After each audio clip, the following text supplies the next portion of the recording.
আপনি কি একজন বিকাশ ইউজার নিয়মিত বিকাশ করছেন, তাহলে আজকের ভিডিওটি আপনার জন্যই। আজকের ভিডিওতে আমি বিকাশের সব প্রোগ্রামের স্টেপ বাই স্টেপ প্রথম থেকে শেষ পর্যন্ত সম্পূর্ণ দেখিয়ে দিব। তো চলুন মূল ভিডিওতে তো প্রথমে চলে যাব বিকাশ অপশনে, সেখানে গিয়ে দেখিয়ে দিব। প্রথমে চলে যাব আমরা, প্রথম যে অপশন রয়েছে সেটি সেন্ড মানি। এই যে সেন্ড মানিতে চলে গেলাম। সেন্ড মানিতে যাওয়ার পর আপনি দেখবেন এখানে রয়েছে তিনটি অপশন। এটা হচ্ছে প্রিয় number, autopay, group send money. প্রিয় নাম্বার হচ্ছে আপনি যদি প্রিয় করেন তাহলে এখানে কিন্তু আপনার কোনো সার্ভিস চার্জ কাটবে না, অর্থাৎ হাজারে সেন্ড মানি করে যে 5 টাকা কাটে সেটি কাটবে না। আর অটোপে হচ্ছে আপনি যদি কোনো কিছু পেমেন্ট করতে চান সেটিও অটো দিয়ে রাখতে পারেন, সেটা হচ্ছে অটোপে। যেটা হচ্ছে গ্রুপ সেন্ড মানি, আপনি চাইলে একসাথে 2-3টি নাম্বার গ্রুপ করে সেটিও সেন্ড মানি করে পাঠাতে পারেন, সেটা হচ্ছে group send money. Mobile recharge অপশনের মধ্যে আবার রয়েছে 3টে অপশন। একটি হচ্ছে অটোপে, একটা হচ্ছে মাই অফার, অটো রিচার্জ। অর্থাৎ 3টে অপশনের মধ্যে 3টি অপশন আছে। অটোপে আপনি যদি মনে করেন প্রতি মাসে 100 টাকা বা 200 টাকা বা 300 টাকা রিচার্জ করছেন, সেখানে অটোপে দিয়ে দেখলে অটোমেটিকলি মাসের যে তারিখ সিলেক্ট করবেন সে তারিখে অটোমেটিকলি সেখানে দিয়ে দেওয়া যাবে। মাই অফার হচ্ছে আপনি আপনার নাম্বার দিয়ে এখানে যে অফারগুলো রয়েছে সেভাবে চেক করে নিতে পারবেন। তারপর অটো রিচার্জ হচ্ছে আপনি ঠিক এভাবেই অটো যদি রিচার্জ করে রাখতে চান সেটি করে নিতে পারবেন। তো গেল এটি। তৃতীয় হচ্ছে ক্যাশ আউট। মধ্যে রয়েছে 2টি অপশন, একটা হচ্ছে এজেন্ট, একটা এটিএম। আপনি চাইলে এজেন্টের মাধ্যমে টাকা তুলতে পারবেন, আবার এটিএম বুথের মধ্যেও কিন্তু টাকা তুলতে পারবেন। চতুর্থ হচ্ছে পেমেন্ট। পেমেন্ট হচ্ছে এখানে আপনি যদি কোনো দোকান শপে বা সুপার শপ বা বিভিন্ন শপে এখন কিন্তু বিকাশে পেমেন্ট অপশন দিয়েছে, সেখানে কিন্তু আপনি বিকাশ থেকে পেমেন্ট করতে পারবেন। অর্থাৎ আপনার টাকা নিয়ে যেতে শুধু বিকাশে টাকা থাকলে সেখান থেকে আপনি খুব সহজে কিন্তু সেখানে পেমেন্ট করে নিতে পারবেন। পঞ্চম হচ্ছে অ্যাড মানি। এখন অ্যাড মানি অপশনটি হচ্ছে আপনার যদি বিকাশে টাকা না থাকে তাহলে আপনি কী করবেন, আপনি আপনার ব্যাংক থেকে টাকা এখানে নিয়ে আসতে পারবেন।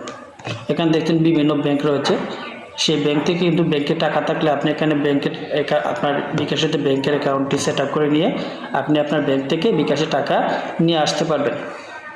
এরপর হচ্ছে পেবিল। পেবিলটি কিন্তু অত্যন্ত গুরুত্বপূর্ণ, কারণ পেবিল কিন্তু পেবিলের মধ্যে আপনি ওয়াইফাই বিল, বিদ্যুৎ বিল, বিভিন্ন সরকারি বিভিন্ন বিল রয়েছে, সেই বিলগুলো কিন্তু খুব সহজেই মাত্র 1 মিনিট বা কয়েক সেকেন্ডের মধ্যে কিন্তু পরিশোধ করতে পারবেন। তাই এই অপশনটি বর্তমানে খুব জনপ্রিয়। বর্তমানে কিন্তু প্রায় অনেক মানুষই কিন্তু বিভিন্ন বিল কিন্তু বিকাশের মাধ্যমে দিয়ে থাকে। এরপর হচ্ছে সেভিংস। এই সেভিংস অপশনটা কিন্তু বিকাশের নতুন আপডেট। এখানে কিন্তু আপনি চাইলে আপনারা প্রতি মাসে বা সপ্তাহে 6 মাসের জন্য বা আরও দীর্ঘমেয়াদের জন্য আপনারা চাইলে কী করবেন, ডিপিএস করে নিতে পারেন। এবং এই ডিপিএসের মধ্যে আপনি কী করবেন, টাকাটা এখানে জমা করতে পারবেন। এরপর হচ্ছে লোন।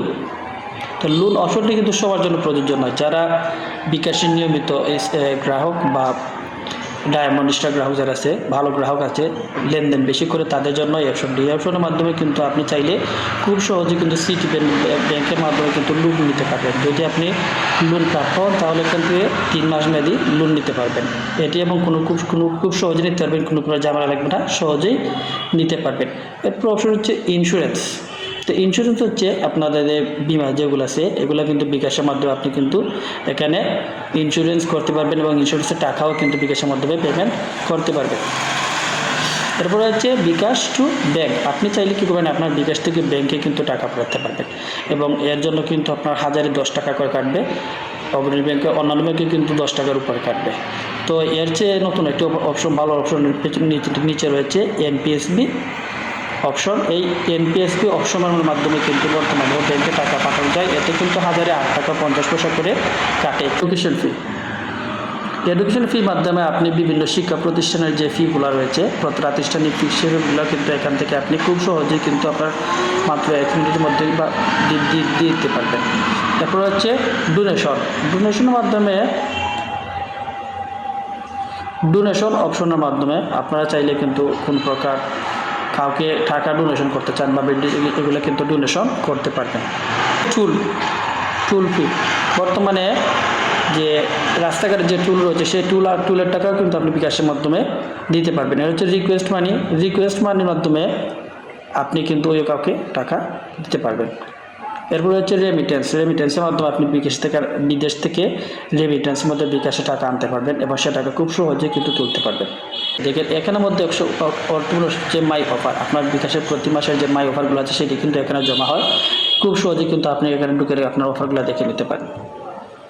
এরপরে হচ্ছে বর্তমানে বিকাশের মধ্যে কিন্তু বিকাশ ব্যবহারের কিছু কুপন দেয়, সেই কুপনগুলো কিন্তু এখানে জমা হয়। দেখতে পাচ্ছেন কুপন, এই কুপনে জমা হয়।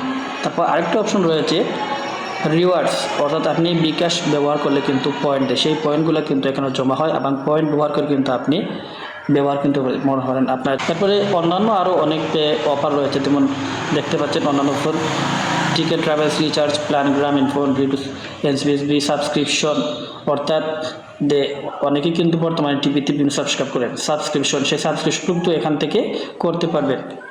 আরও অন্যান্য অনেক অপশন রয়েছে। তো মোট কথা হচ্ছে বিকাশের কিন্তু বর্তমানে খুব জনপ্রিয়, এখানে অনেক প্রোগ্রাম রয়েছে। তো আমি মোটামুটি সবগুলা অপশনই কিন্তু আপনার আলোচনা করলাম। ভিডিওটি যদি ভালো লাগে তাহলে অবশ্যই লাইক, কমেন্ট, শেয়ার করে দিবেন এবং যারা আমার চ্যানেলটি নতুন, আমার চ্যানেল সাবস্ক্রাইব করে দিবেন যাতে এরকম আর গুরুত্বপূর্ণ ইন্টারেস্টিং ভিডিও পেতে পারেন। তো সবাইকে আজকের মতো এখানে ধন্যবাদ বিদায় জানাচ্ছি। ধন্যবাদ সবাই।